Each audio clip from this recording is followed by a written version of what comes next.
हाय सांग मैंने मो ब्लॉग को आपन को स्वागत।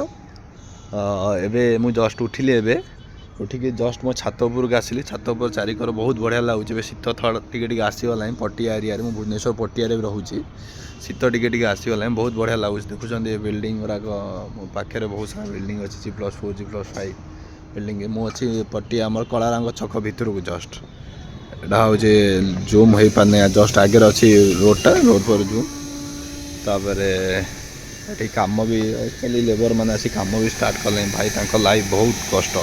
आम तो जस्ट भी उठिलु देखु एबेठू आसिक कम स्टार्ट करदे सेटरिंग बाड़िया स्टार्ट करदे किंतु आम एत लेजी जे एबे जस्ट उठुचु।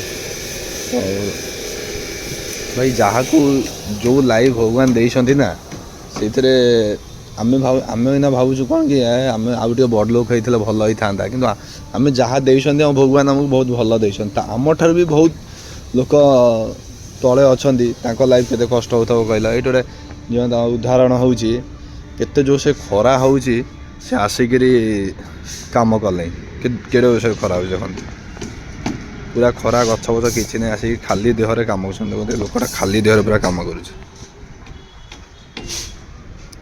बढ़िया जिनस अच्छे मो हाथ पाखे पैड़ अच्छे कि तोड़ पारना कि हाथ नगी ना पैड़ तोड़े जो मालिक पार्टी कर तलू गली पड़ चिल्ल मो हाथ पाखे पैड़ अच्छे मुझे तोड़ पारना।